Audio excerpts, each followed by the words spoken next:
one. It's done. We're 1-0. Big start. Day 2. We already have an off day. Yeah, seriously. Thanks, MLB. Thank you for the big long wait for one day of baseball. And now here we are again. Yeah. Nothing. Just wait. What a way to open the season, though. Oh yeah, my I God. didn't like. I liked it and I didn't like it. It was great, and then it sucked, and then it was great, and then it sucked again, and it was back and forth for 3 innings, and then we won. Yeah. There's lots to break down. It's only been one game, but there's lots to break down in that one game. Seriously. First and foremost, Alek Manoah struggled. Is a good way to put it. Yeah, it wasn't a nice way to put it. Wasn't great. It was not great. It was not good. It was bad. His final line ended up being 3 1/3. Gave up 9 hits for 5 earned runs, 2 walks, only 3 Ks. 2 home runs. 2 home runs.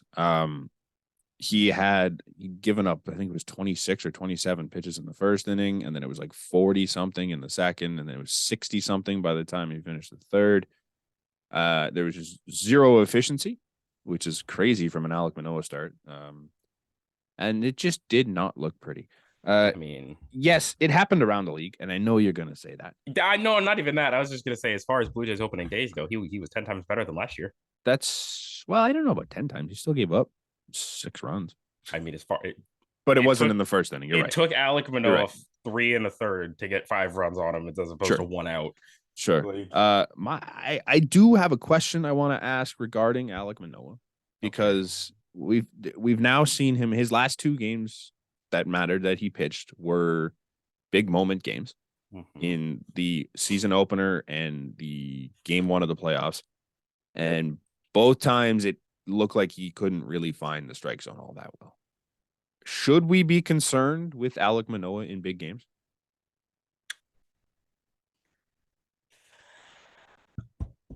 I'm a little concerned.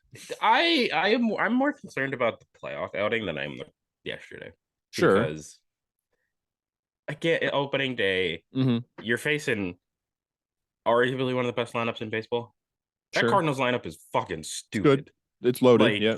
You gave up a home run to Brendan Donovan, though. Brendan Donovan had a great day. He did have a great day. Every time. And I'd be fine if they were like, it's just every count he got into was an ugly count. There was never a time where he was in a favorable position in a count. Honestly, that would have led to something. There was obviously the home run pitches weren't great, but like that Arenado hit the base hit off of him to get the first run in, right? Yeah. That pitch was like 10 inches off the plate. That was like a Bo Bichette level swing. Yeah. Like, it was a good little piece of hitting, but it was a good. I'm pretty sure every strikeout he had was a 3-2 count. I don't think he had one where he wasn't at a 3-ball count. Yeah. It's just not the Alek Manoah way, and it's just kind of a consistent theme now with Alek Manoah, where it's like he feeds off of energy, and he loves to be like at the peak of his energy level. But I'm a little concerned in back-to-back games where it's high energy, the fans are going nuts, and it's a big moment for the team, that he's kind of just it's just the same issue as he's lost the control a little bit and hasn't been able to find the zone very consistently, and it's led to some tough at-bats. I'm not saying he can't find it.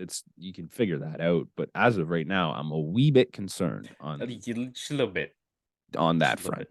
Because that's a guy you'd like to be dominant going into a playoff series against any team. Doesn't matter what their lineup is. I'm more interested to see tomorrow with Kevin Gausman. Because if Kevin Gausman goes out there and gives you six innings, 2 runs, like we're 161 games away from this conversation actually mattering. Yeah. But early on, in the only 2 appearances we've seen from Manoah where the moments really mattered, it's a little concerning. Just a little bit. It's not huge. Just a tad. But it's just a little bit concerning. There were lots of other things going on in that game. I mean, do you want to just stick with the negatives? Yeah, sure. Holy shit, did we have a fucking game 2 bullpen? Oh my God. We had a game 2 bullpen, my guy. Eric Swanson was phenomenal. Yeah. Phenomenal. And there's not a bad thing to say about that man. Jordan Romano fucking just was phenomenal. incredible. Did his job. Tim Meza. Oh boy, dude. Speaking of the last two times we've seen somebody, oh my God, Tim Meza. Like, oh I boy, I want to like Tim Meza. I do. dude. Can I? He's a Blue Jay. I want to like Tim Meza. Yeah. However, I've now watched Tim Meza give up 61 to Judge while I was sitting there watching it. You've now watched him I give then up the watched Carlos him Santana home run. help blow an 8-1 lead. Yeah, because the Carlos Santana home run made it what 8-5, 8-6, 8-4, 6. What was the score at the time? Maybe not. No, because he was right after 8-5? Grosman. Yeah, Because you're what right. happened? So no, it was 8-4. They made it 8-4. Yeah, because it was 8-1. They pulled Gosman. He hit the pass grand ball. slam. It was a pass ball. No, it was a pass ball first, and then the 3-run home run. So was it 8-5? It was 8-4. It was still 8-4. I'm sorry. Okay. Like it was. You're right. It was just the order of offense. So either way, I watched Tim Meza do that. Yeah. And then game 1 of this season, I watched Tim Meza come Tim in Meza, against 2 lefties. You had one job, like the one thing you're supposed to be good at. The only reason we have a lefty in the bullpen is to get lefties out. We have a situation where back-to-back lefties are up, and you get neither of them. Which then requires you to face the NL MVP that batted .411 against lefties last year. I don't know. I don't have anything good to say about Tim Meza right now. Can I just say that Tim Meza is slowly entering? For me, for me personally, he is where you are with Trevor Richards. For me, Meza is fucking creeping into the Trevor Richards territory for me. Like, hey, Trevor Richards didn't fuck anything up yesterday. That's good. I clear because he didn't fucking pitch. Well, I mean, fucking. Trevor Richards was the only pitcher that didn't pitch. Yeah, everybody else went, right? Yeah, and everybody else except like Zach Pop was phenomenal. Sorry, Pop was great too. I forgot to mention that in the immediately got the double play after fucking Manoah got pulled. Zach Pop was great. Give him his due. He is earning a spot full time in this bullpen. Yeah, I think he deserves the spot more than a select group of guys on this bullpen right now. At least like 3. Yep. There's at least 3 guys that he's ahead of. Adam Cimber came in, and Adam Cimber, I don't want to knock Adam Cimber because he did what he does, but that's just a terrible spot to put Adam Cimber in. He's pitching to contact all the time. As a fan base, we need to just anytime you see Adam Cimber come in with runners on, just fucking chalk it. You're giving up a run. You're giving up a run. Yeah. You're giving up a run. Especially when the bases are loaded. No, they weren't at the time. He walked. They weren't at the time. It was a bad first at bat for Cimber. It didn't even look close. Yeah. And then he did what he does, which I can't knock him for doing that. It was just a bad time to put Adam Cimber in the ball game. Yeah, seriously. When the bases are loaded, you don't really want a contact pitcher on the mound. Was he in after Bass? I gotta pull the game log up. Hold up. Yes, he came in for Bass because Bass gave up 2 walks or a single and a walk. Because I was gonna say, I'm like, why didn't you just put Bass in there? But no, he came in after Bass. Okay. Bass, for what he's worth, had a great time getting out of the inning before. Yeah. Came in, got the strikeout, I believe. Great. Sat down, got back up, and looked like shit. Doesn't give me a lot of hope for him doing up and downs. But he did look good in the little role where he had to clean up a mess and walk away. I think Bass will be fine. I'm not. Yeah, I don't like. They were talking about him tinkering with the splitter grip. He apparently is now using Kevin Gosman's splitter grip, which is never a bad thing because that pitch is disgusting. Seriously. So you add that in with his slider and his fastball, I think he'll be fine. I'm less worried about him than I am, I think, anybody else that pitched in that game. Or anyone that did poorly in that game. I had thoughts on Jimmy because Jimmy didn't look great. Jimmy didn't look great, but Jimmy he also didn't look terrible. Yeah, like which is fine. He did walk. Let's see, he did walk 2. I think one of them was an intentional walk. So like, it's okay. I'm not too concerned with Jimmy Garcia. Both of those guys, it is what it is. I'm not. They'll figure it out. They both look good in spring. Jimmy especially. I trust Jimmy Garcia still. Yeah, I do too. Like I come in not trusting Adam Cimber very much. So I don't either. Like he didn't help me any. If I got to see him more than 60 times again, I will lose my mind. Like, they're his whole thing is, I don't want to say it's a gimmick because it's not really a gimmick, but like it's gonna run out at some point. You can only throw 87 down here for so long. And I think this may or may not be the season where that stops being effective. Yeah. And that's always a concern with Adam Simber because you just never know. It's worked for 2 years now, or a year and 3/4. Like, he kind of struggled down the stretch last year.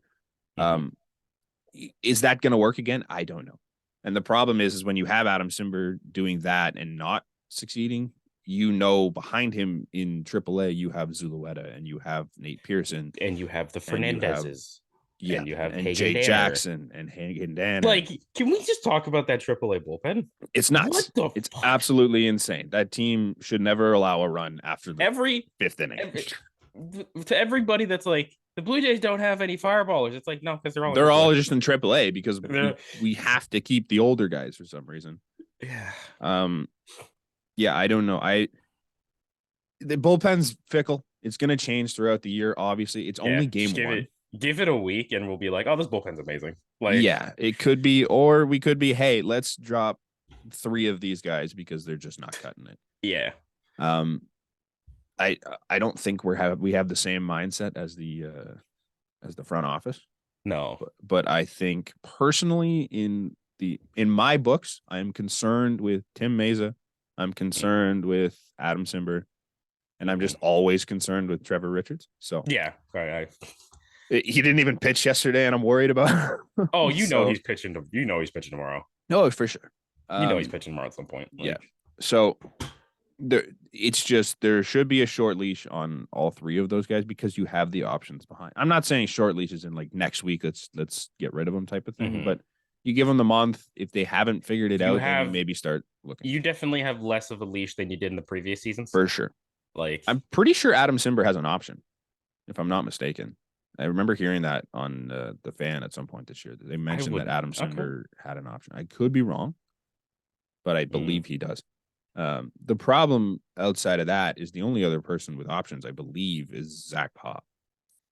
Yeah, because I think he has 1 or 2 left. I think he's 2. And Zach Pop, I don't want to go anywhere right now because he was arguably our second best reliever yesterday. Jordan. Yeah. Is Jordan. And you're not dropping Jordan. You're not dropping Jimmy. You're not dropping Bass. You're not dropping Swanson. Like, no. Swanson was great too. Yeah, Swanson was fucking filthy. Like, so those guys aren't going anywhere. So you're looking at, if you're gonna send someone down, if Adam Simber has that option, then maybe I could be completely off base with that. I'm not entirely sure, but I remember hearing someone mention that.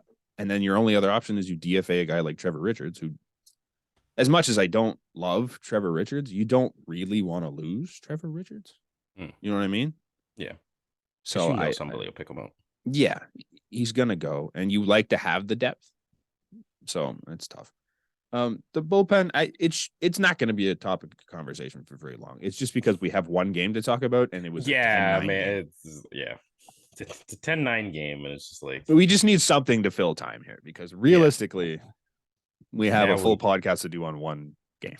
Now we get to the good stuff, I guess you could say. First off, we're gonna go all the way back to the beginning. Adam Wainwright sang the national anthem. It's pretty good. It was pretty good. I didn't mind it. It could have been a lot worse. It was very like twangy country. He could have Fergied it. So yeah, for sure. But he did stretch that thing out way longer than he needed to. Oh yeah, he wanted that moment a little bit.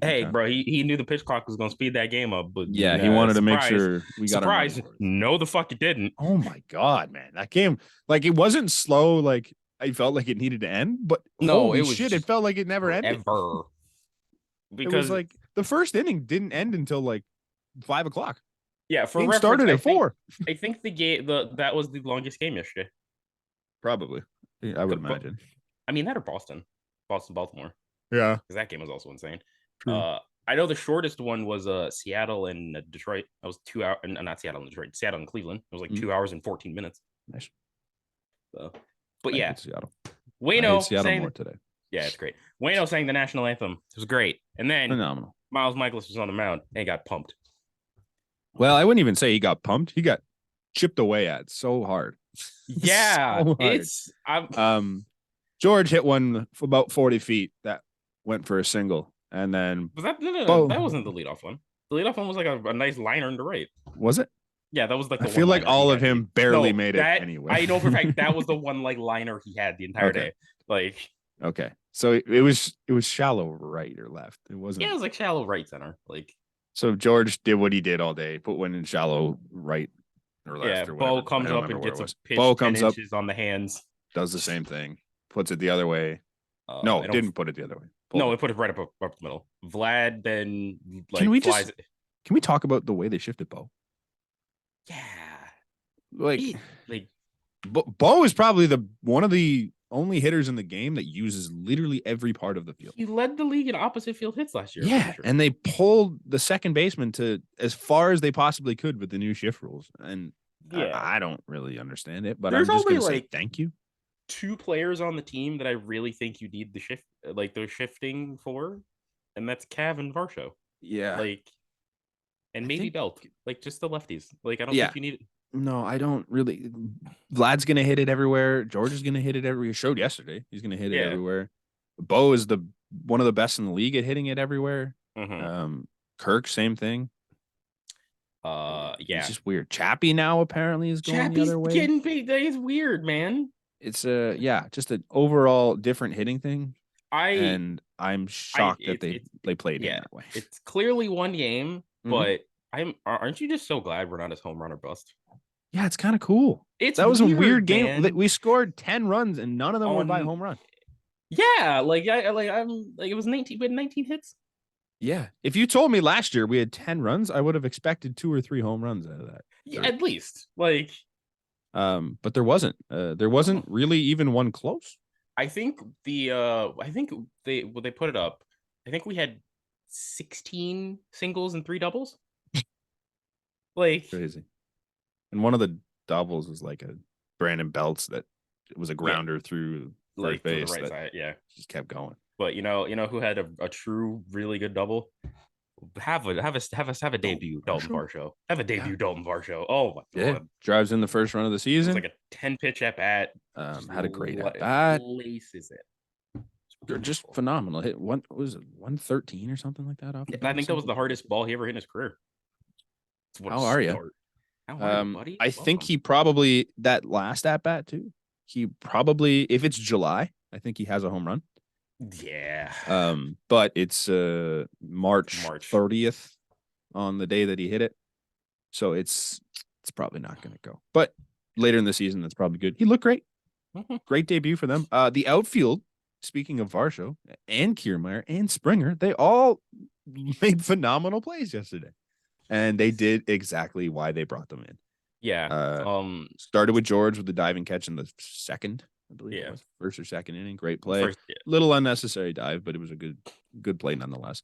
And then Dalton Varsho had that throw from left field that held Arenado to first.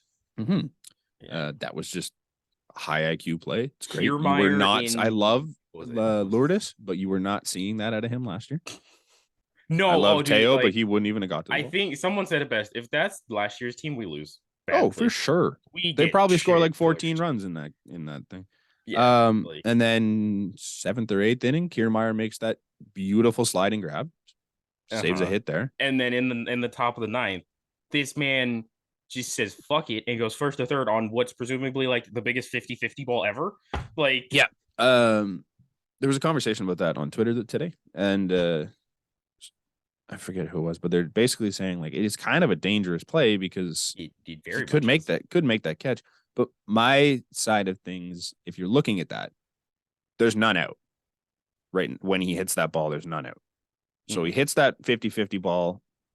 Kevin Kiermaier goes to second and waits there because you're down 1, and realistically, it's either they make the catch and they're going to try and throw you out at first because they have that, but that's still going to score Whit Merrifield from third. So, yeah, it's dangerous. You could have got doubled off, but because there's none out, it doesn't really matter. You're kind of just sacrificing yourself for that to score that run and tie the ball game.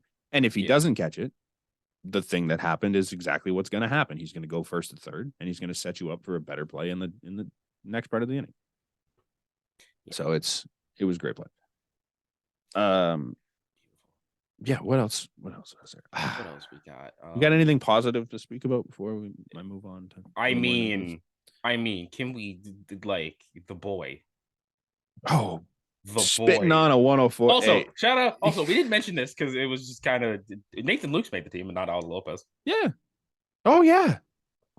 That's so wild. I Yeah. forgot that didn't happen before the last episode. Yeah, Nathan Luke made it. Shout Aldo out to Lopez Nathan didn't. Lucas because when you came into spring training, there was essentially two options for the 26-man spot.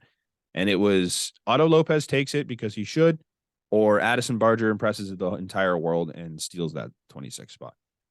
Nathan Lucas was an afterthought that was just, hey, we need a body in spring training. And he was that body. Yeah. But given his spring training, he was phenomenal. And he stole a job, I would say, from Otto Lopez. And he didn't really steal it from Addison Barger, but he put himself ahead of Addison Barger, put himself ahead of Otto Lopez, and he got that final roster spot. Good for him. Yeah, seriously. I do also believe that Otto Lopez might have played so well that it put him out of the 26 spot because he was so good. You kind of just want to keep getting him at bats. Yeah. And you're not going to do that as the 26 man. Yeah, so I think he might have played himself down. I mean, Lucas was supposed to get in at bat because he came in for Brandon Belt, and Brandon Belt's spot, the order came back up, and they said, They gave it to Cav. They said 104 mile an hour fastballs from Jordan Hicks is going to go to the guy that struggles a little bit with velocity. A little bit against velocity. But he said, oh, 104 inside, that should really almost be a strike if it's a bad ump. Eat it. If he just pulls his hand a half an inch to the right when he releases that ball, that's a strike. But the boy, he does what he does best. Yo, OBP on the 1,000. He had a terrible swing on strike one.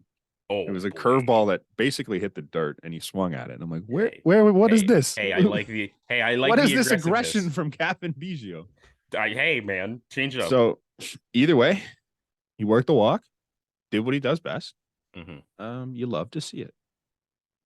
There's not much else to say about that. It was great at bat. He's the only one that he's one of two players that played yesterday that didn't get out. Yeah, seriously. Who was the other one? Nathan Lucas. Oh. But that doesn't really count. He didn't get a plate appearance. I mean, he could have got gunned out at home. Kevin Biggio is the only one that got a plate appearance yesterday that didn't get out. Yeah, because he's a boss. Yep. Love to see it. So game 2, do you want to guess the lineup in some way, shape, or form? I don't want to get off of game 1 yet. Because there is something we don't have on the list that I do want to talk about, and it's kind of getting blown out of proportion already. I don't know. And that is a young Bo Bichette playing shortstop. I mean, he didn't have a great start. No, he did not. Did not have but a great start. Realistically, if that ball doesn't bounce and it just hits the fence, we're looking at a Bo Bichette with no errors on the season. I think in Bo's case, just eat it. Yeah, it was a dumb throw. Don't get me wrong. Eat the throw, dude. Like, you don't need it. This is where I do want to bring up the errors conversation because people look at Bo Bichette and goes, "Oh, he makes so many errors." Bo Bichette last year made 23 errors in 156 games, I believe it was. I tweeted it, but I didn't pull it up for some stupid reason. I want to say 156. Give me 2 minutes, not even 2 minutes. I think he did play 159 games. Pardon me. So he missed 3 games last year, had 23 errors. The Gold Glover last year for shortstops was Jeremy Pena. Jeremy Pena played 136 games. He made 19 errors. He had 4 less errors than Bo Bichette in, I don't want to do the math, 23 games. You said 130. Did I say 136 to 159, 23. Yeah, 23 games. That's not hard math. Look at us doing the math. Clearly, I couldn't. 4 errors less in 23 games. Errors don't mean a goddamn thing. And I think last night showed that. Yes, the error got, who was it? Who led off? Brendan Donovan. Got Brendan Donovan the extra base. Sure. However, that's it's barely an error. He makes a dumb throw on a play that's already a single. And the only reason it was an error was because it went over the fence. Dumb play? Yes. A reason to knock Bo Bichette? Fuck no. Like it's such a stupid part of the conversation. He tried to do too much on the first play of the ball game. Literally, that game was just Bo Bichette in a nutshell. It's like, oh, here's a dumb error, but here's also 4 hits. Yes. And the rest of he had one other. I missed the other throw that people are talking about. I genuinely don't. I like an inning later, people are like, "Oh, here we go again with Bo," and I'm like, I didn't really see anything. Maybe he was in the dirt, and people are saying Vlad saved him. It's like that's his fucking job. That's what he's supposed to do. Like, I don't know. It's a dumb conversation. And then yes, eighth inning, 7th inning, the bases loaded situation. Oh, that bases, bro. He's not fucking getting the dude at home. That's what I was gonna say. Yes, he shouldn't have hesitated going to 2. But I think what happened was he realized the guy was going home and he thought, fuck, I probably could have done it, and then double clutched because he had that on his mind, went to 2nd. Mm-hmm.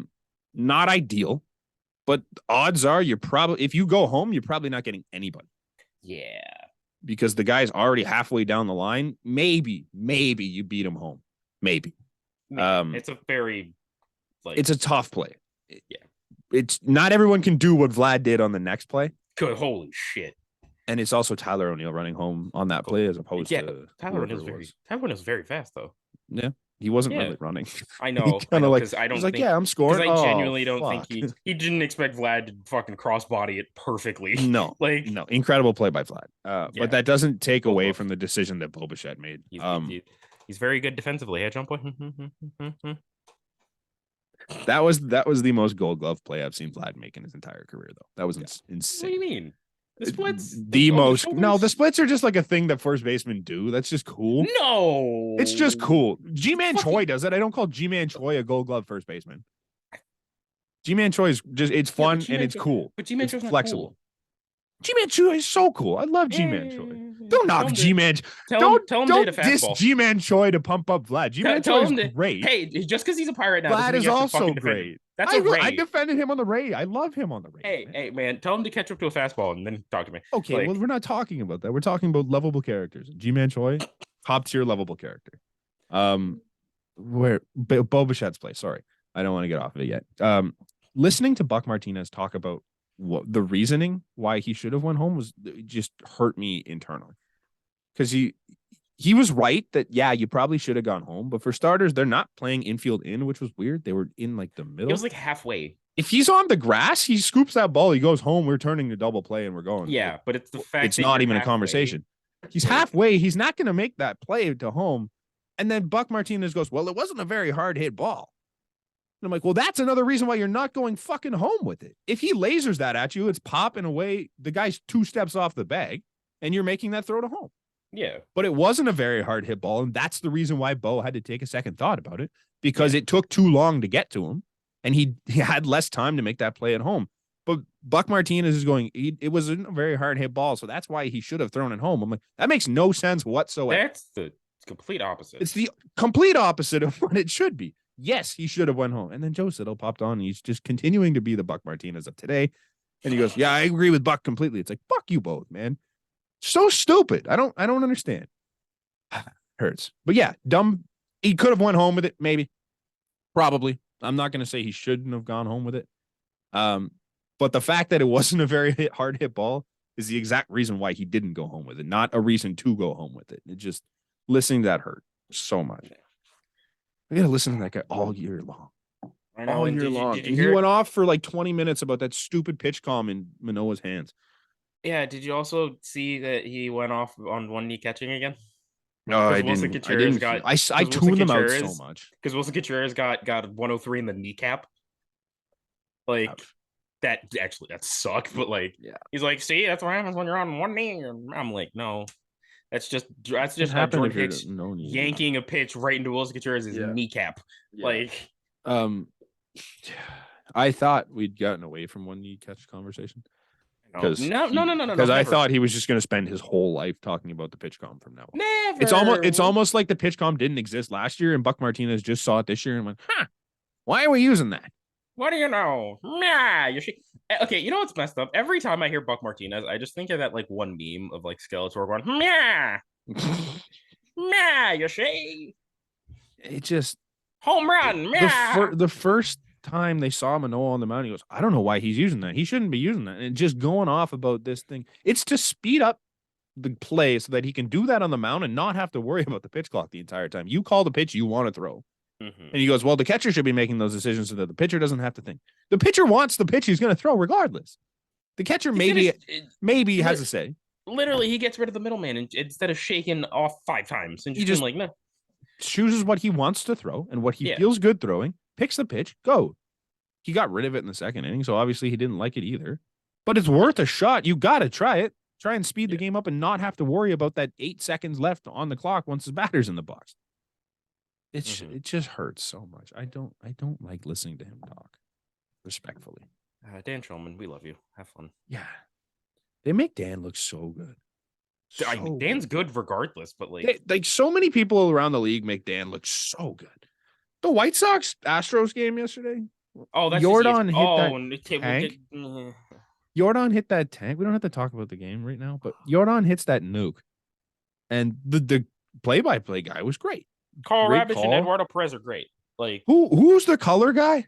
Put it this way: David Cohn is usually the guy there, but he was doing the Yankee opening day. Cool. So they just had I don't even know the dude's name. I don't know who it was, but he was terrible. He shit all over the call. Like, oh my god, like Jordan's home run. Like the last word of the actual home run call got out of his mouth, and the guy's like, literally just chirping the pitch. It's like, let the damn call happen, man. Talk about the pitch after. What are you talking about the pitch for? As he's rounding the bases. Let the moment breathe. It hurts. You know, so Jordan much. just hit a piss missile. Like such a bad call. I guess the hand's okay. Shut up. Shut up. No one wants to hear you talk during a home run call. Your job as a color guy is not speak. That's it. If there's a home run, just don't speak. Let the other guy do his job. You wait until the replay, and then you do it. Like, just rule of thumb, man. So bad. Game 2. Game 2. Game 2 is tomorrow. It's Kevin Gausman against, I want to say Jack Flaherty? Probably not. He hasn't been very good. I could be. I mean, who else did St. Louis Cardinals have? I don't know. I would have said Jordan Hicks, but apparently it is Jordan Jack Flaherty. Hicks. It is Jack Flaherty. Okay, cool. Jordan Hicks, I didn't realize was in their bullpen again. I thought they committed to him as a starter. So I thought they did too. Crazy. Obviously that matchup swings in our favor again. Mm-hmm. Most of the times when we have Manoah or Gausman on the mound, we will have the advantage on the mound. Yeah. It's a given. With a righty on the mound, I'm assuming you see Belt again. I'm assuming we see Jano. I'm hoping we see Jano. Don't you just love having too many good players? That yes. You like, yes. That you need to figure out. I don't want to bash Alejandro Kirk, but that ball he hit up the middle, I have no idea how he didn't end up on first. Tommy Edman did like a triple backflip, 720 spin, got up, trimmed his nails. You're really questioning why Alejandro Kirk didn't beat out an infield single. Well, he did. He like walked. Yeah, did he not? Was he not like top 10 in infield singles last year? Pretty sure he led the Blue Jays in infield singles. Like, yeah, I don't know how the amount it wasn't hard hit. The amount of infield singles he got against incompetent defenses was like sure, but it wasn't hard hit. It went up the middle, and it was like Tommy Edman had an hour and a half to just like brush off the ball and threw it over. And Kirk just didn't beat it out. That hurt a lot. I'm like, you know what? Jano probably would have beat that out. Also, Jordan Hicks, who Jano shot on twice last year. Yeah. In one game. I was shocked that they pinch hit Cav and not Jano. Yeah. It worked, but like Jano's got his number. And you're not losing anything defensively if you bring him in. Just bring him in against a guy he likes to hit against. You're not losing anything defensively because it'd be the DH. No, I mean in the Kirk spot. Oh, okay. Kirk 1 for 4 on the day. And you don't, I don't know, man. There were some managerial decisions that were just strange last night or last evening. I think it didn't help afternoon. It was a 4 o'clock game. It was a 4 o'clock start. But the game ended at night, so we'll say the game ended at like 7:30. Like, yeah, I don't know. Right from like taking Swanson out with 2 outs. Yeah, and he only had like 13 pitches. Like that's what I didn't like. Have we is that, not like, learned anything? that's the one thing that pissed me off. It's like, hey, there's 2 outs in the inning. Should let one of these motherfuckers finish the inning. Like Every time. every time. Like just let him finish the inning. I think Like the don't only make one him... that got in the full inning was Jimmy and then Jordan. Yeah. Right? Jimmy. Did Jimmy get yanked? No, Jim. I think Jimmy was the full inning. Jimmy finished. Jimmy finished. Jordan finished. But other than that, everybody else didn't finish. Simber came in with Simber came in with runners on. Bass came in with runners on originally. Swanson came in with runners on. Bass got Pop, pulled with 1 out yeah. too, so that was Pop came in from Alex, so he didn't have a full inning. But then he finished on the full inning too, so that's fine. No, he didn't. Yeah, weird, man. I don't know. No, he didn't. He finished with 2 outs. Did he? Yeah. They brought in Swanson with 2? Oh yeah, in the 5th. Yeah, they brought in Swanson with 2 outs. Why are we using Eric Swanson in the 5th inning? I forget that. How did I get this far without mentioning that? Yeah, why would he? That's supposed to be one of your high leverage guys, and the 5th inning is the high leverage moment. I think it was because of the amount of lefties. Okay. Because Eric Swanson's like genuinely. Isn't that why you have the lefty? No, not anymore. Because Tim Hayes is shit. Eric Swanson. I know that, but at the time he wasn't supposed to be shit. Eric Swanson is 1,000 times better against lefties than Tim Mesa, which is hilarious. Like, would it be wrong if we had a bullpen of all righties? No, the Astros do. The Astros won the World Series with already bullpen. So let's do it. Fuck it. Where's Nate? Grab Nate and grab Chad Green off of the fucking injury list. When Chad Green comes back, fuck. Our bullpen's gonna be dumb when Chad Green comes back. Yeah, it's nuts. Like, just drop. For example, you could just drop Richards and Simber, and then you have the option of Chad Green, Zulueta, or Nate Pearson, and you have to pick 2 out of the 3. Like, nuts. Yeah. Bullpen's wild. Managerial decisions were interesting, to say the least. Yeah, seriously. I love Cavan. The Cavan move was strange. The Cav move was strange a little bit. All the bullpen moves were weird. I think the only one that wasn't weird was, like, obviously Jimmy in the 8th. Pop. Sure. Pop first. Jordan in the 9th was a very easy decision. Pop was a good first guy out of the bullpen. I think that one made sense. Yeah. And it was the best time to do it. It was time to go. And then what else? The not using Jano in that last little bit there was strange. But yeah. Also, if you're gonna use a pinch runner and then just use Cavan for the at bat, just fucking just pinch run Cavan. Just pinch run Cav. Cav is as fast as Nathan Lucas. He's a great base runner. Like, it's just weird. I don't know. Schneider's he's in one. It is what it is. He got caught up in the moment. It's a game. It was a game. Game 2 goes tomorrow. Maybe we see Cavan. Probably not. Oh, okay. Question that I just saw. What was a better opening day game, this year or last year against Texas? Yeah, we can't have boring opening day games. That never, man. Like, would you say this one was better than the Texas one? I think this one was a better game. Yeah, this one was a better game than the Texas one. But that one was probably a better comeback. Like, it was more crazy because we were down 7-0. Yeah, that was crazy. And brought it back by the 5th inning. That's nuts. Like, yeah, I think this one was a better overall game. But the one last year was wild. Yeah, it just means less because it was helped out a lot by a Seattle Mariner. So.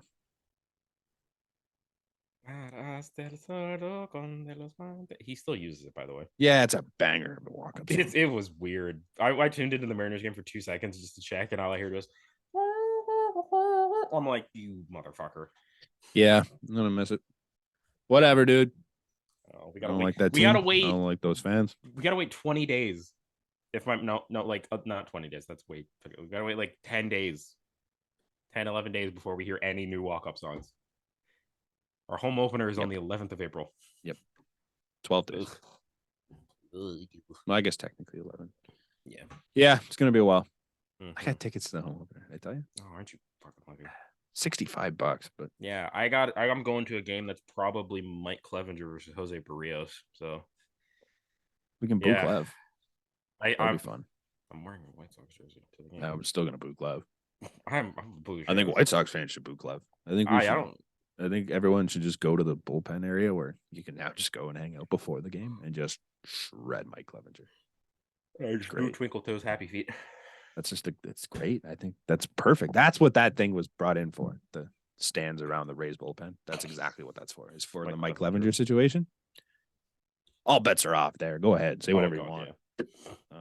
Yeah. I think that's it for the Blue Jays. I mean, it's not. No, it's not. No, it's absolutely not. Before the games even started, we had. I want to talk about the actual ace of the Toronto Blue Jays staff. What? The actual ace of the Toronto Blue Jays staff. I said what I said. I will not take it back. Oh, I thought I wasn't even talking about that. No, I'm talking about that. I thought you were talking about the one, like the thing at the very bottom of the screen. No. We'll talk about that after. I want to talk about the actual ace of the Blue Jays staff and what he did in spring training. Oh my god. Yusei Kikuchi, obviously. Unless you just didn't understand. Who? Pardon me. Who? Well, he was Yusei Kikuchi last year. He is very clearly and obviously Big Daddy Cooch this year. Big Daddy Cooch. I found the numbers in comparison because everyone's just like, there was, I don't know his name. I don't even want to talk about who the hell it was. Some guy that writes for Game Day. Maybe. I think it's a football service anyways, but this guy apparently is from the Toronto area. I've never heard of this guy. You know who I'm talking about, right? The guy that made the comment about Kikuchi? I know the tweet, but I've never even heard of this dude. Yeah. But his tweet blew up because he said every team has that one player that fan bases just overrate to no end for no good reason. And it seems as though Toronto's guy this year is Yusei Kikuchi. First of all, eat a dick. That's the nicest thing I could say to you. Second of all, there's no reason to pump up Yusei Kikuchi this year. Last year in spring training, I think he might have came in hurt or something because he only pitched 8 1/3. He gave up 10 hits in that 8 1/3, 6 earned runs, 4 of them are homers. Pardon me, 11 strikeouts for a 6.48 ERA, a 1.68 WHIP, and a 2.94 batting average against. That's not good. It's very not good. Sorry. This year, Yusei Kikuchi, Big Daddy Cooch came to play. Had 20 2/3 innings pitched, gave up only 9 hits, less hits than last year's entire spring training. Only 2 earned runs, no homers, which is massive for Yusei Kikuchi. 31 strikeouts, 0.87 ERA, 0.92 WHIP, and a 130 batting average against. So to sit there and type on your phone that there's no reason to be excited about Yusei Kikuchi is just pure stupidity. Spring training doesn't mean a lot, but spring training also didn't mean a lot last year, and Yusei sucked last year in spring training. He was arguably the best pitcher in the league in spring training this year. I don't have a lot of numbers to back that up. I didn't look around. I didn't do the research on who did what. But those numbers for Yusei Kikuchi are incredible. And his last outing of the year, he faced 8 batters. 8 batters. 8 batters, struck out 6 of them. There is valid reason to be excited about Big Daddy Cooch. And his first start this year, his first start this year is against the fucking Royals. There's so many reasons to be excited for Big Daddy Cooch. You know what? We didn't really talk about this either. Yeah. They put the 2 biggest question mark pitchers against the Royals this year to start. Yeah, that's great. Get them a confidence boost to begin with. They have Bassett going Sunday. And they put Barrios and Kikuchi against the Royals, which I'm like, smart. It's funny because all of spring training is just like, well, he's facing minor league pitching when they were talking about Kikuchi or minor league hitting, sorry. And now we're going to come into the regular season and still continue to hit or face minor leigh hitters. Hey. Pasquatch. I know they're not good. But this is Pasquantino, Bobby Witt. Yeah. Nicky Lopez. Salvi Perez, who's still there. It's minor league hitting. Come on. Salvador Perez is shit defensively. He's good hitting. He faced better hitters in spring training than he's going to against the Royals. Facts. I think he faced the Phillies like 3 times. Yeah. Literally. Like the good Phillies. Like I'm not really that excited about the Kansas City Royals. Excuse me. Did they win yesterday? I think they lost. we're gonna veer off from the Jays for 2 seconds because I do want to mention. You know who did win yesterday?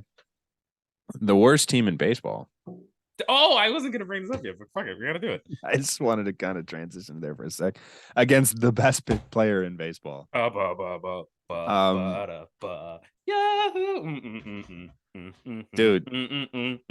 the shout out to the Los Angeles Angels. Yeah, for angeling.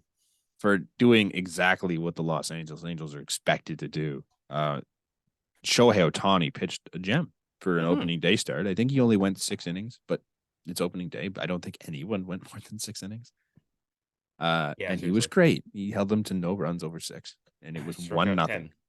It was 1-0. And Aaron Angels just did what the Angels did against guys I think I've played in beer league games. Because half the team is just like, man. Oh, that the A's, like I saw the A's lineup and I'm just like, oh boy. Their 3-hitter was a guy that was on the bench in the World Series. Who's their 3-hitter? Aledmus Diaz. Oh my God. Do you want me to tell you their lineup? Yeah, I do. Tony Kemp, respectable. Rope that double too. What's his name? What's his name? Is it Connor Capel? Yeah, Connor Capel is your DH. Exactly. Aledmus Diaz, Seth Brown. Seth Brown had a great stolen base. Jesus Aguilar. Jesus. Ramon Laureano. He still exists. Yeah, he sucks. Jace Peterson. Shea Langoliers. And Esteury Ruiz. That name's a mouthful too. He's the top prospect that they got off. Yeah, he looked pretty good too. He was good in the outfield. Yeah, he's pretty solid. Well, you know, they gotta have a lot of faith in him because they fucking DFA'd Pache. Yeah, I don't know. I don't know what the A's deal is. They did all these moves to stink, and they won opening day. And they won. The Oakland A's are on pace. The Oakland A's are on pace to win 162 games. The Oakland A's the only AL. No. I was gonna say they're the only AL West team that won yesterday. The Mariners won. The Mariners won, and the Rangers won. So the Rangers won. Yeah. Didn't you not DeGrom? I didn't see a lot. The game was ridiculous. I know DeGrom gave up 1 million runs. DeGrom gave up 5, and I think in the fourth inning, I did see they were in the 4th inning. The Rangers scored 9 runs. That's just ridiculous. Like, yeah. So I just wanted to mention. Shout out to the A's. Yeah. While I was on the topic, back to the Blue Jays. Vladimir Guerrero Jr. Thank you. For apparently Vladimir Guerrero Jr. might be a flight deck listener. Because for if you are Vladdy, thank you, appreciate it, love to have you on. Yes, months and months now we've been saying that the quotes that have come out of Blue Jays camp all of last year and then a little bit in the offseason, they're bad, and we probably could stop with those for a little bit. A wee bit. And do you have the tweet pulled up? I forgot to pull it up, but I can grab it. Pull it up real. No, I got it. Okay. Let's see. The Hazel May. Hazel May. Vladimir Guerrero Jr. is all smiles ahead of opening day. During our quote-unquote interview room conversation, he regretted his trailer/movie quote from last spring. Guerrero admitted to talking a little too much, and this year he will let his play do the talking. Thank you, Vladimir. You know, just 2 months ago, he said, "I'd rather die than play for the Yankees." But well, that's fine. That's fair. I don't. The rivalry stuff is whatever, but when you're doing the whole like the trailer movie stuff or the pressures for your tires, stuff like that. Oh, you know, someone brought that tweet back up yesterday. Yeah, someone I've started defending that comment because it wasn't technically Alek Manoah that said it. He just quoted his coach. So it's like that's just the way he thinks. It was the only quote that got brought up. It was the only line that he brought up that day. Not DeGrom, Nola, Burns, like you know. Yeah, I don't know. Who brought it up? I didn't see it. You know. No, I honestly no, I don't. There's so many guys that it could be. Yankees fan. Yeah, there's so many guys that it could be. Nerds. No, that makes sense. It could, but like it could be him. I want to say it's Addison. does it all the time too. The other one, is it Tanaka Enjoyer? I don't know what the hell is actual. Toddy Tanaka. Gabe does it all the time. It was playoff Tanaka, yeah. Yeah, the entire John Boy group does it a lot. Obviously the Barstool losers. Like, there's a lot of people it definitely could have been. The Red Sox fans for some reason. Yeah, like lots of people could have brought that quote up. Win your home opener, then talk to us, Red Sox. Yeah, I'm just. But yeah, good for you, Vlad. We're learning. Thank you, Vlad. I don't want to hear Yankees fans all year, so that would be cool. Don't. I'm so excited for when something happens and they bring up the trailer movie comment again, as if it didn't happen last year. I was trying to be friendly on Twitter. I don't do this often, but there was a Mariners fan that made a comment on like on the post about the Angels, I think it was.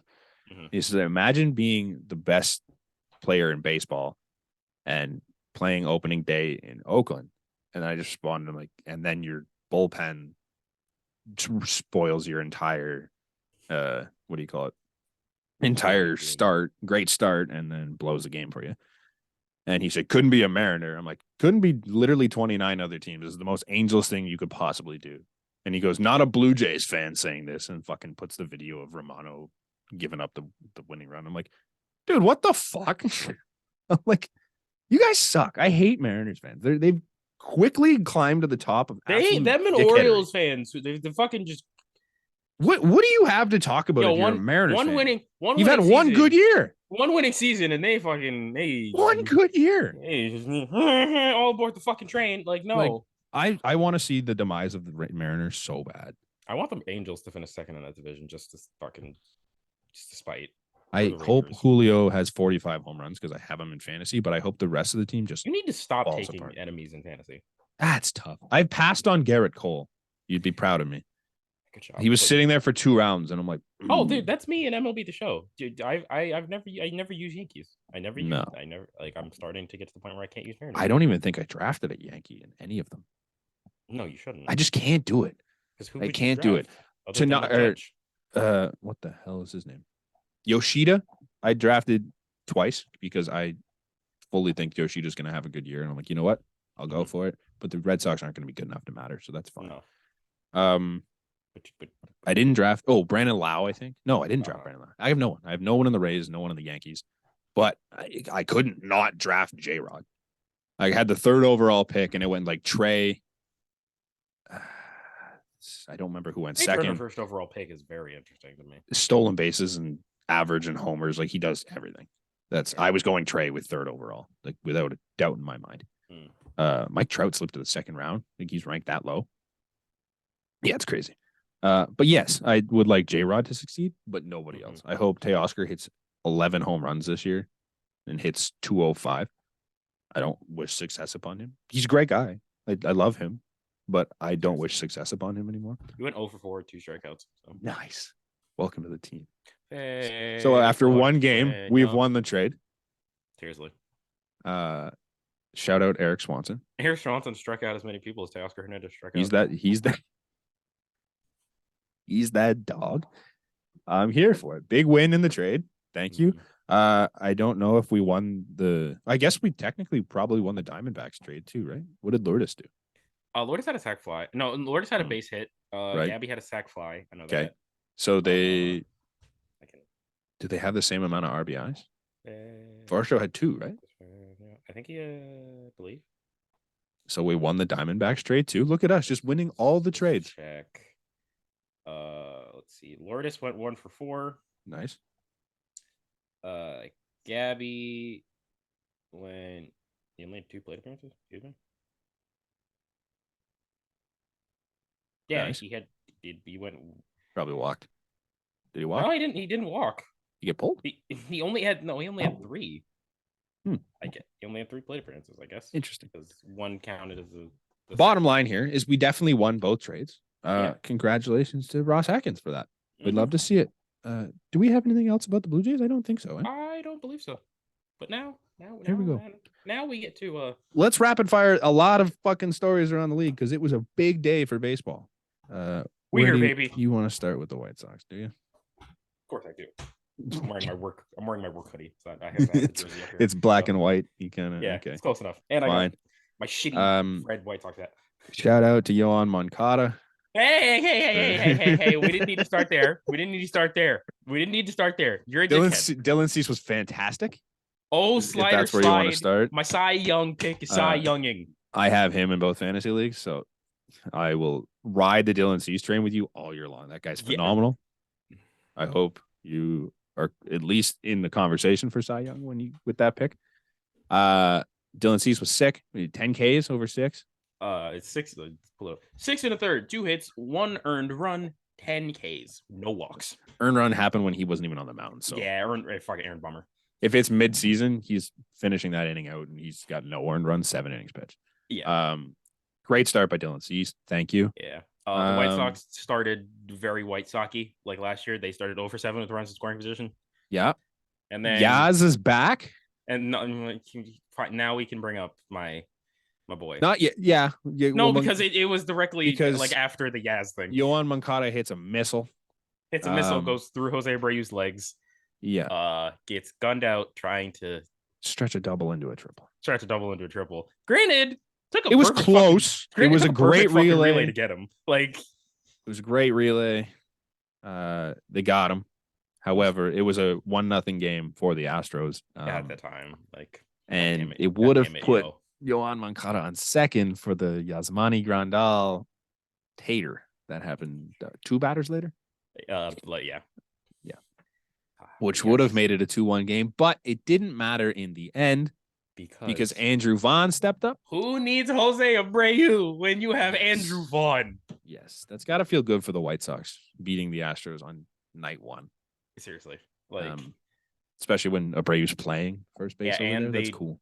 And they did it without Liam Hendricks as their closer. Like, that's a weird look. Yeah, it was Reynaldo Lopez. Just Reynaldo gave up a fucking absolute piss missile to Jordan, but you know what?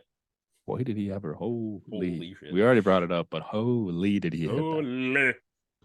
But yeah. So shout out to the White Sox for getting on the board early. Also, we did shout out to Oscar Colas, first hit 109 off the bat in MLB. And also, I mentioned him like 2 seconds ago. Liam Hendricks. We got some good news. Oh yeah, he's progressing well. Cool. And he's there to the point where he didn't need to be put on the 60-day. Oh, so sick. They think he's back before. Might not be too long. So awesome. Well, that's good news though. That'd be Liam. Speaking of rookies, I just want to go back a little bit. Jordan Walker. Holy shit. That guy's not 20. Oh, there's no 20, way. If he's 20, I'm 11. Like, that's what I'm saying. I'm 16 because that is not a 20-year-old kid. Mm-hmm. That's a 35-year-old man. He's like 6'5", 600 pounds, full beard, looks just like a weathered old man. Not old man, weathered middle-aged man. And it didn't really do a whole lot, but damn. I mean, he ripped a fucking ball right up the middle. Yeah, that was pretty much it. That was just wild. They're like, 20-year-old Jordan Walker, and I'm like, no, that someone grab his birth certificate because there's no fucking chance that kid is 20 years old. No way. Yeah. The White Sox. Do you have anything else on the White Sox that you want to talk about? You know what? It's just good that we started off on the right foot. Huge against the defending World Series champs, wearing their gold jerseys. I didn't mind them. I hate that they had the orange piping. Like they took the orange off of everything else but the stupid piping. Gold piping. And I would have loved it. Like the jerseys would have looked sick if they had the gold piping on the jerseys and the pants. But they didn't. They did everything else that was supposed to be orange was gold, except for the piping. I'm like, man. I'm gonna just need close. I'm gonna need Eloy Jimenez to do more because he was not great. Luis Roberts a little. Tim Anderson took a walk, which is fucking shocking because he never does that. Nice. Like it's great. Nice. Yeah, shout out Pedro Grafal. He's not Tony La Russa, so yes, that's the biggest upgrade in the offseason. Shout out Charlie Montoyo getting his first win as a bench coach for the White Sox. Hey, there we go. Play those fucking. My second team is fucking as a Charlie Montoyo team. You can't escape him. I can't escape him. He's the guy. He's fun. He's a great bench coach. That's such a nice pickup. Yeah, Charlie would be a great bench coach. He's built to be a bench coach. Um, I don't think of that as different. I don't know if that's. I mean that Yeah. with all due respect. Shout out the White Sox. I believe they play again today. Let me just pull it up. They don't. I don't think do they. Yes. Today is the 31st. 8. Today 8-10. is the 31st. Oh yeah. 8-10. Nice. Tomorrow There is 5 games Lance, on the day. It is Lance Lynn versus Christian Javier. Ooh. Shit. Lance Lynn's he's the dog. He's Lance fine. Lynn is a dog of dogs. I'm not worried. So yeah, cool. Good for them. shout out the White Sox. And now we go to some. Do we want to stay in the mid before we Um move on to all the other terrible stuff? Yeah, let's start with the middest of mid opening day battles. The Baltimore I was about to say the Baltimore Red Sox. Holy shit. I was thinking the AL mid, but the Baltimore Red Sox. Oh! It's the same thing. It's I the was going to same switch thing. over to Cleveland, but if you want to talk about the other mid first. I mean, we could stay because it's AL East mid, so Okay. it's relevant to us. A lot of mid going on. Holy, neither team wanted to win that game. No. Like it's kind of like that whole game just encompasses what our discussion was around the two teams. Yeah, Adley Rutschman was the only person that wanted to win a game. Yeah, I could not tell you after watching that game who's going to win the who's going to our bet there. Yeah, man, I was scared. Like it's bad. It's just bad. Well, that's what happens when you have Corey Kluber as your opening day. The fact that the Red Sox got that within being the tying run at second. Oh, that's just wild. Like, and the way that they did it with the amount of like just comedy errors that the Baltimore Orioles had, like, so bad. It's so also, bad. In the year 2023, Justin Turner is batting third in the lineup. Like, fucking Raimel Tapia is getting plate appearances against Felix Bautista. Like, what are we doing? Yeah, those teams are bad. I don't understand how anyone's looking at the Boston Red Sox and going, "Yeah, they could be a playoff team." No. That team sucks. No. In the other actual mid, the Guardians have lost Tristan McKenzie already. Yeah, that sucks. Big sucks. Not that I really expected the Guardians to be. I don't think I expected them to do what they did last year because they're I had them. Still don't believe in this team. I had them making the playoffs and finishing second in the division. So. Yeah, I just don't believe in this team. They're just a bunch of guys, and I guess that's just what Cleveland is, as a city. No disrespect, that was mean. But as a team, home. Don't you disrespect the home of Machine Gun Kelly? Yeah, the home of LeBron, who doesn't actually live there. He lives in Akron. So yeah. No, I got no beef with Cleveland. Cleveland's fine. They're not Seattle. But I know they have names like Andres Jimenez. Yes. Great. Signed a big ticket. Good for him. Jose Ramirez, obviously a name. Josh Naylor, Canadian boy. I love him. Fine. But these aren't names that I'm like, yeah. Like, who's playing short? Ahmed Rosario. Okay. So, am I supposed to get pumped up for Ahmed Rosario? Did you know Ahmed Rosario finished like top 5 in hits last year? That's my point. Is you think Ahmed Rosario is going to be that again? I don't see it happening. Oscar Gonzalez was cool in the playoffs. Do I expect him to do that all year? He didn't start yesterday. He didn't start. No, it was fucking Will Brennan. Who? A guy that the Guardians called up in September and somehow made the playoff roster and played. Yeah, I don't know, man. Who is Miles Straw there still? Yes, he's their center fielder still. Miles Straw can't hit. He swings a wet noodle. I don't think he didn't hit a single. Yeah, not a single home run last year, right? No. Bad. Did he even get a double last year? Am I supposed to get excited by that? Now, Shane Bieber, he's still got it. He could do it. Without Tristan McKenzie, your 2 is what? Cal Quantrill? Yeah, and then it goes. He got lit up by Great Britain. And then it goes to Savali. Plesac. That's not pretty. I don't love it. I don't know who the 5 is. I don't dislike their team, but I don't love it. I know. I'm really regretting my playoff picks. The bullpen, however, that's where games go to die. It's the Class A Karinchak. Does it? Because Karinchak fucking gave him the 3-run homer to tie France. Did he? Oh, I didn't see that. Okay, well, in the midseason it should. Actually, who knows? Karen Jack's a mystery. He should have just got vaccinated. I think he would have been better. Yeah, I don't know. I don't. I'm not a huge Guardians fan, No. but I don't dislike the team, and I don't really see what they do here. Like, I think last year was a bit of a fluke. Like going into last year, people were talking about them being the worst team in baseball, and it's the same roster. Realistically, I can't think of any big moves they made that made this team way better, other than the emergence of Jimenez. There's really nothing on this team that makes them better than what they were coming into last year. I mean, offensively, their catching position is better because it's Okay. Zanino instead of Hedges.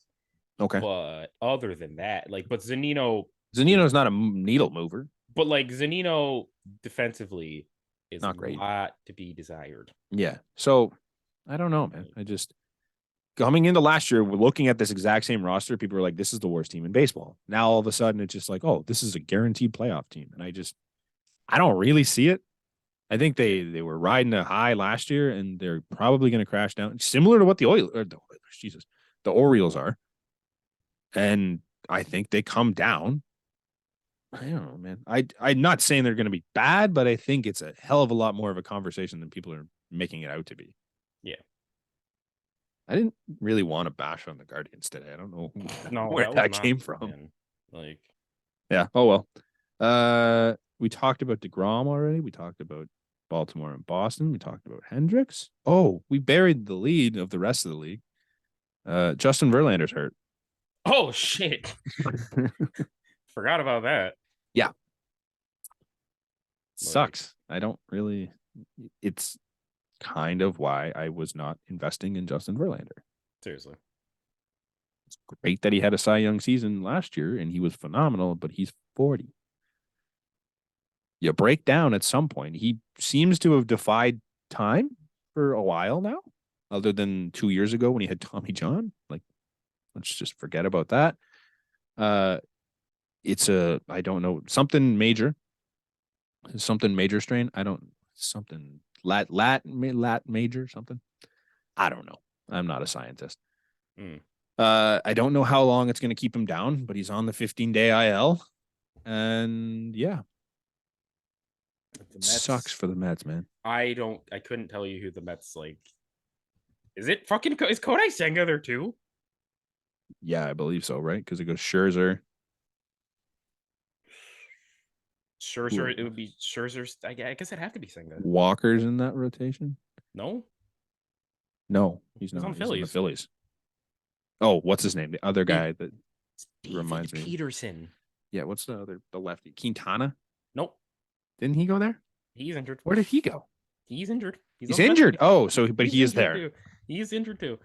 Oh no. Are the Mets bad? Oh. what happened? It can't be bad. How do you spend a gajillion dollars and be bad? I don't know. That's the Miami Marlins in 2011. That's fair, but they didn't spend anywhere near this. Like not even close. Like, let's see. Oh, Senga's not even the third starter. They had Quintana listed. Fucking Tyler McGill. See, the MLB.com depth chart has Scherzer, Verlander, Quintana, Senga, Carrasco, Peterson. Yeah, but that's no injuries. So Verlander's out. Quintana's out. I think Carrasco's out too. Maybe they don't have Verlander on the IL yet, so that this is definitely not updated. So based on this, Senga would move into 2, unless he was lined up to pitch in 3 or 4, I guess. So he's not you wouldn't be able to start him on 2 or 3 days rest, depending on when he pitched in spring training. Because I know Barrios pitched in our last spring training game, so technically he's only on 2 days rest. So he wouldn't be able to start tomorrow if he had to. No, which is why they're going with Bassett. So that would, So then that would probably be a similar situation to Senga, unless they did it differently. So they might just be spot starting someone. Yeah, that hurts. But the rotation is now Scherzer, Senga, Carrasco, Peterson, and Anders. Who was the other one? Anderson? McGill. I like McGill. That's fine. I thought you said Anderson. That's not good. No. It's not great, especially when you look like their lineup doesn't blow me away. And according to Buck Showalter, they have 2 top 10 catchers, which is just Yeah, we just like to point out we did put out our officially put out our picks for yeah. MVPs and Cy Youngs. Oh boy, Brant's picks are Oh, fucking they're all over the map. they're I went back and looking looked at them. I'm like, what was I they're on that looking day? great. Oh, actually, in fairness, I had who did I have? One of the Cy Youngs was great. Mine, not yours. Oh, Actually, never no. mind. Never mind. You had Who Strider did I have? and Strider hasn't pitched yet. then you had you had Shohei. Shohei, naturally great. Our AL Cy Also, Youngs were great. Jordan hit a nuke, so that's Yeah. fine. Yeah, but What did I'm Trey fully do? I didn't really. I'm fully gonna expose Brant here because in our Brant was so Oh, I flustered. switched it. Brant Yes. no, Yo, yes. I almost switched it to an AL guy. Yes, Brant was so Yes. flustered. He messages me. I might switch his original MVP pick was Bryce Harper for NL, which Made sense when I thought he was coming back in May. most seasons would have been cool. And then hold up, I gotta pull the. I said, can I switch it for Bo Bichette? I will openly say Yeah. that. And then I thought of it after you were like, he's in a different league. And I'm like, I looked at it. I'm like, what am I thinking? Yeah. And I'm like, that was just painful. Yeah. And then I said, I'm going to pick Shohei for MVP for both sides because he's going to win it with the Angels and the Dodgers. So yeah. And then you made the smart choice and went Trey Turner. Trey Turner made sense. Same team. I didn't go too far. Yeah. So that's I'm fine. sticking with my guns. Corey Seager and Michael Harris. God damn How did Corey Seager do yesterday? I actually think he got a couple hits. Did he? Our picks were interesting, but basically how this came to be here, Buck Showalter had a comment the other day that basically said, we hope that Francisco Alvarez spends the entire year in the minor leagues and hopefully maybe he is a September call-up. Now, it just sounded like window dressing because basically it was like, oh, we hope that Narvaez and Nito, it just hurts me to say, play the way we expect them to play and we don't have to bring up Alvarez. If Narvaez and Nito play the way they're expected to, I would still hope you would bring up Francisco Alvarez because neither of those two guys are good. Like, what are we doing here? I'm sorry for Mets fans. It's so brutal. Not only is your whole team injured, but your coach has got Alzheimer's or something because he's losing it. He called Omar Narvaez and Thomas Nito top 10 catchers. Like that was legitimately one of the quotes that he said about his current catcher tandem. He said, we believe both those two are top 10 in their position.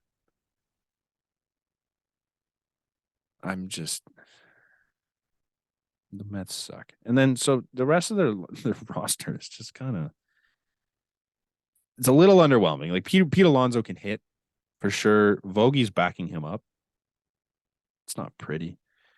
Jeff McNeil, fine. Francisco Lindor, good. Eduardo Escobar. Brett Beatty didn't make the team. Yeah, Brett Beatty didn't make the team, but this list currently has Luis Guillorme starting at third. Canna, Pham, Nimmo, Marte, and then what was it? Tim Locastro's on the bench. It's not $500 million. No, exciting. It doesn't feel like it. No, it's crazy because realistically they only lost Diaz, Quintana, and Verlander, possibly Carrasco. You were saying, and it feels like they went from World Series contender to will they be a playoff team? One injury, realistically, because even before the Verlander injury, we're like, yeah, they're still good. They have that two-headed monster at the top of the rotation, and then Verlander goes down. It's like, oh, they're bad. It's wild. Did they win yesterday? Yeah, they played the Marlins. I think they won. Okay, that doesn't count. Oh, and to answer your earlier question, Corey Seager had 5 plate appearances. He went 1 for 3 with 2 walks. Okay, that's fine. Yeah, I don't know, man. The Mets are weird. I've been pumping up the Mets for a while now. I had this conversation with a friend of mine, and he was saying the Mets are going to suck. And I'm like, there's no way, man. They're too good for that. And then looking at it now, I'm like, are the Mets going to suck? They could. They genuinely could be bad. I don't know. Not bad. I think they're still like an 83 win team. I don't know, man. Who fucking knows? I don't think they're top of the AL or NL East anymore. They're definitely not top of the AL East because that wouldn't make sense. Nope. Yeah, I don't know, man. Cool. That's the Mets. Tough year for the Mets. There was about 40 games yesterday. What else do we have? Anything else interesting in the actual games themselves? In the games themselves. Oh, Max Fried. That was the other one. Yeah. Staying on injury news, Max Fried had a hamstring issue. I don't know. I didn't get the official news for it, but I just saw that he was taken out and I immediately put it down. I was like, I don't know. I think they mentioned in the Yankees broadcast because it was a day game, right? No, the Yankees. The Yankees was the first game. Was the Braves? Was the Braves a day game? They were at the same time. So. One of the games I was watching, they mentioned that he left with a hamstring problem. So yeah, it was hamstring discomfort. Right. That sucks, man. The NL East is just getting punched in the teeth. Rhys Hoskins. What do you call it? All the Mets. Max Fried. Mm-hmm. It's crazy. About the Nationals or Marlins? No, they don't matter. Joey Manassas went like 3 for 5, something like that. Big dog. Yeah. What? Let me look at the list of games here and see if there's anything that pops into my head. Corbin Burns didn't do good. No, he didn't. Marcus Stroman was great. Marcus Stroman was amazing. And then toasted Portnoy. It was kind of funny. Yeah, the Cubs won. Mm-hmm. They have Cody Bellinger hitting 4. Seriously, I saw that and I'm like, what are we doing? I'm like, we were looking at Cody Bellinger to be like our back of the bench guy. We were looking at Cody on a good day to hit like 7, 8. Like, he's there 4. Yeah, that hurts so much. You know what, Cody? Go get your money and hit cleanup. Yeah, dude, that was such a good deal for him. Go right ahead. Wow. Garrett Cole set the Yankees opening day record for strikeouts. Logan Webb set the Giants strikeout record. Logan Webb, 12 Ks. How do you do? He gave up 2 homers that kind of killed him. Yeah, Cease tied the White Sox opening day record with Black Jack strikeout year, baby. Logan Webb, not a strikeout guy. You were either really good yesterday or Jacob deGrom. Mm-hmm. Or Alek Manoah. Or Miles Michaelis. Or Aaron Nola. Miles Michaelis? Well, Aaron Nola, holy. Yeah, I was my Cy Young picks are going 1 for 2 right now. Oh boy. Yeah, that was. Woo! Yeah, you're bashing my picks. Your pick had the worst day of the group. Actually, Francisco Alvarez did nothing, so that's. I was gonna say, motherfucker. At least all the rookie of the years don't count. At least all my players were on their rosters. Gunnar, how did Gunnar do? I mean, they won 10-9. I'm assuming he did. It would assume you fucking showed up and played, but yeah, I could probably pull it up real quick. I think he had for 3. Over 3, but he had 2 walks. 2 walks. Yep. Yeah, that's both of our ALs. Yeah. 2 Ks. I wish I picked Hunter Brown.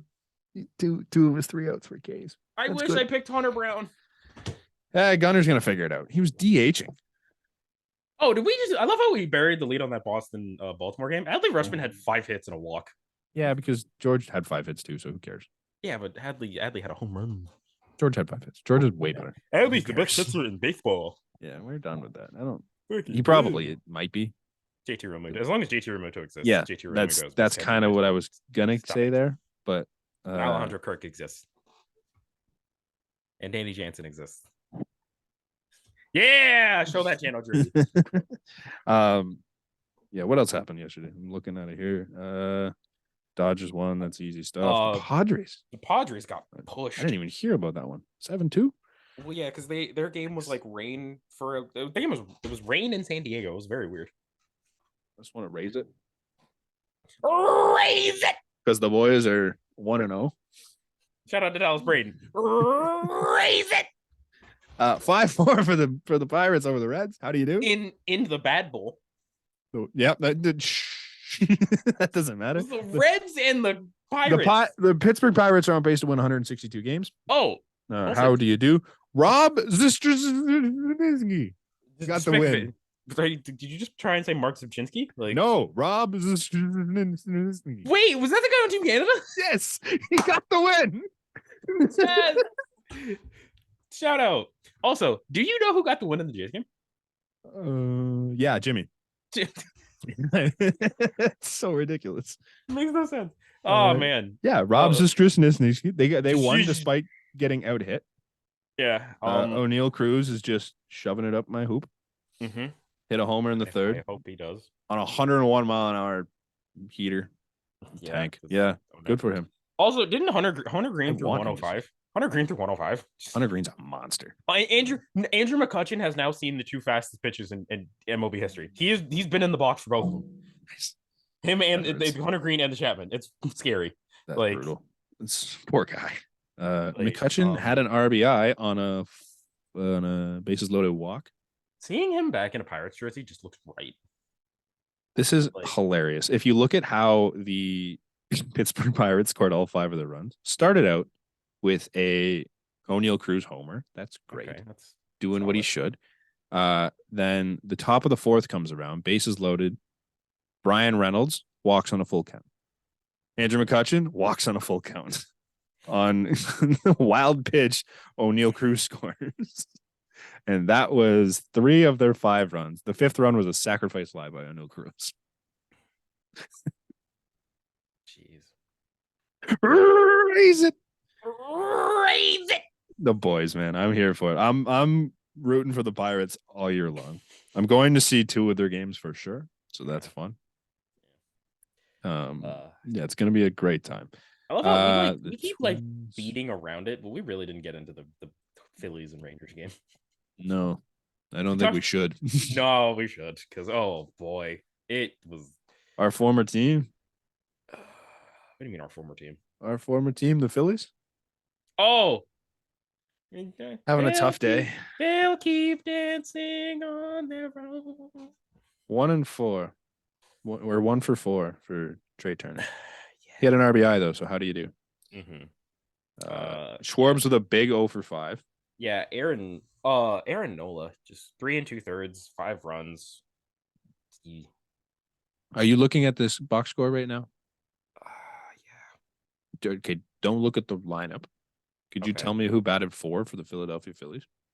4. Okay, so Turner. There's Turner's obviously not there. Romuto, Castellanos, Schwarber. Like the way that you're asking me this, it can't be one of the 4 I just said. Was it Alec Boehm? Was it Bryson Stott? Derek Hall? Derek Hall. Yeah.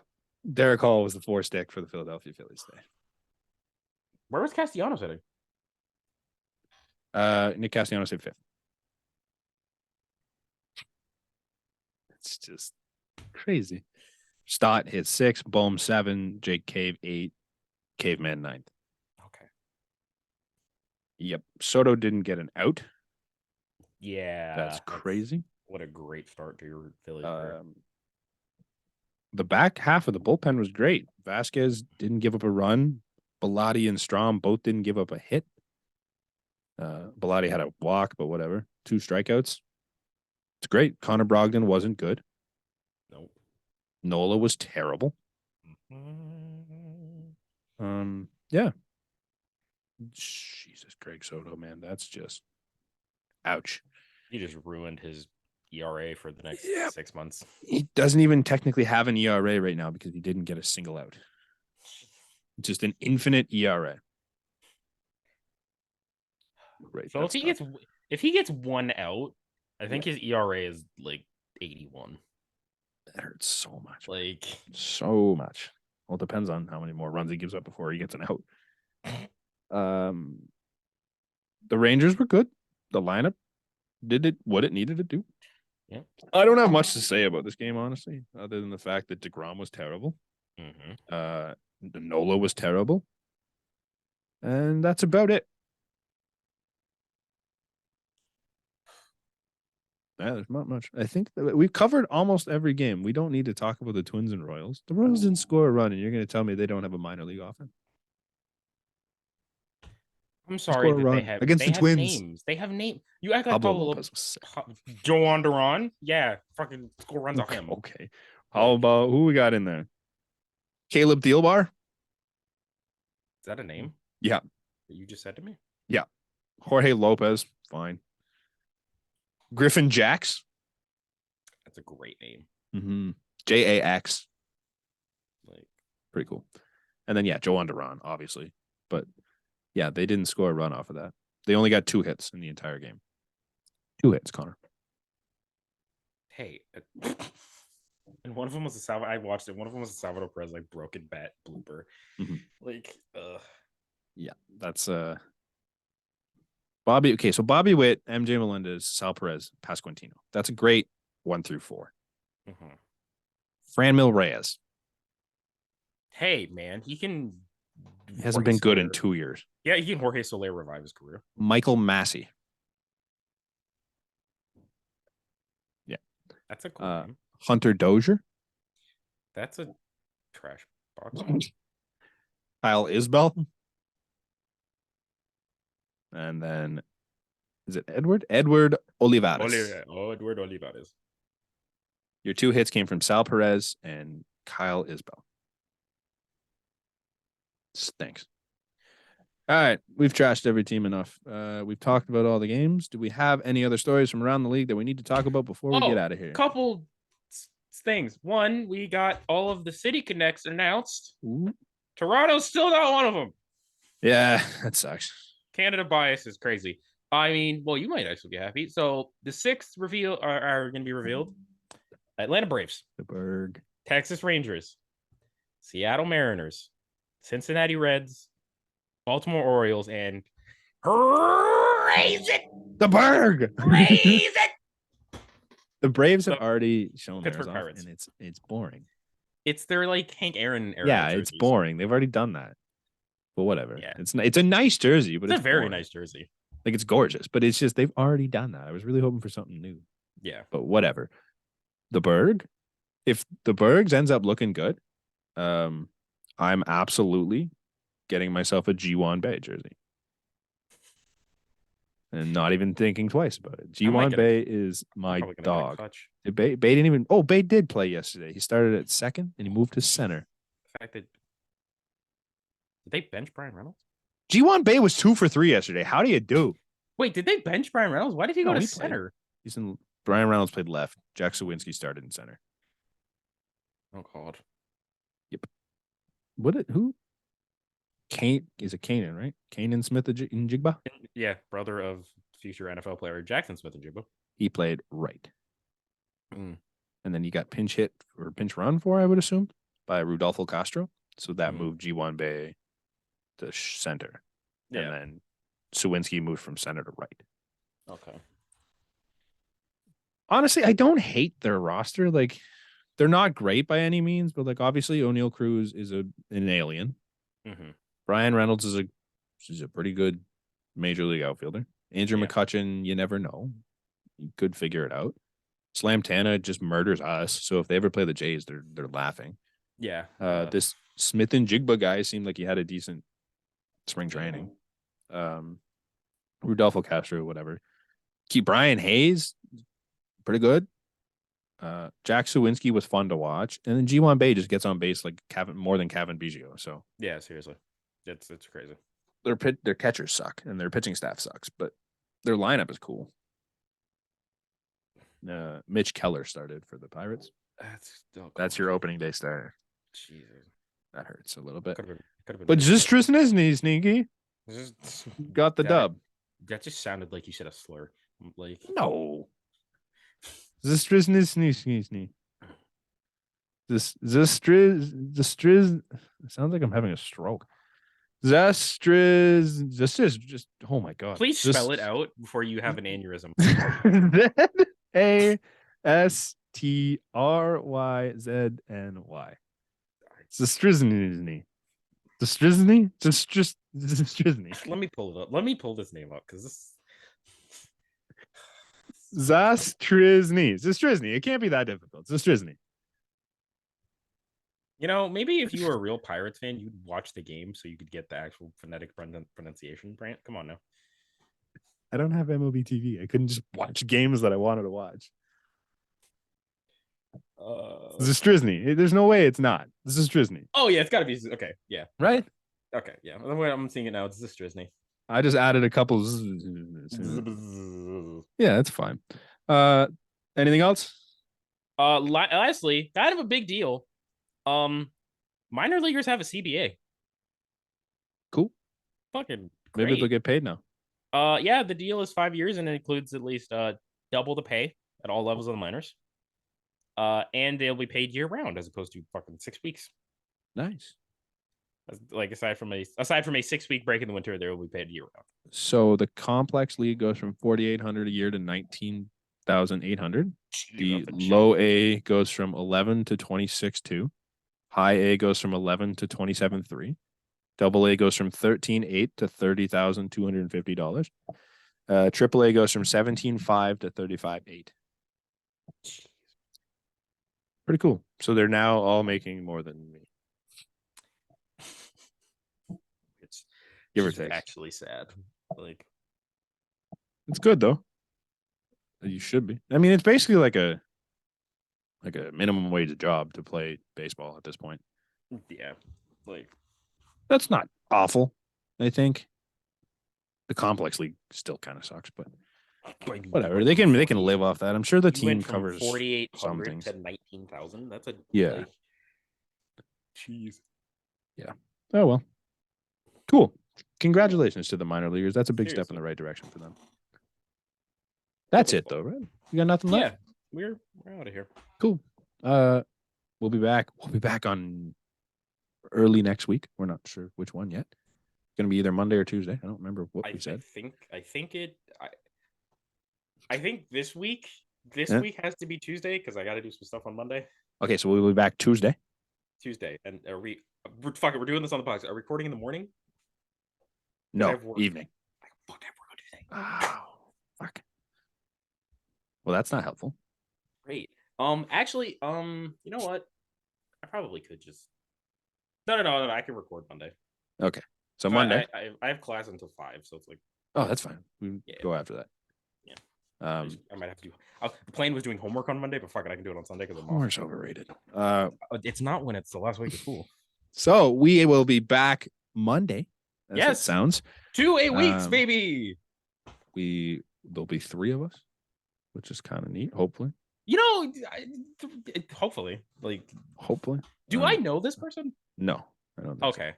He's a buddy of mine. We play ball together. Okay. He said he's coming on. All right. Cool. He'll be with us on the early week episodes. Mm-hmm. So yeah, it's going to be fun. A little bit of a different dynamic for us. Yeah. We're hoping a third voice can strike a little more conversation because we agree on a lot of things. Seriously, like. So it's just kind of like us just hyping up things for now. So hyping up Cav, like. Yeah. We need we need our Skip Bayless. Yes, that's kind of what we. Yeah. As long as he doesn't be like a mad dog, we're fine. No, why? No, he's good. Trout, no Tony, why? Nah. What one knee. He called Jesse Winkler yesterday when I was watching MLB Network, and I'm like, I just don't understand how you have a job, sir. I forgot he was on the Brewers. Yeah, I know. Good old Winkler. Henry Winkler. Yeah, we will catch you guys on Monday. Welcome back, man. So Baseball. Nice. So nice. Go Sox, go Jays, go Negro League. Shout out MLB The Show. Raise it. 162-0. Here we come. Yeah. Cheers.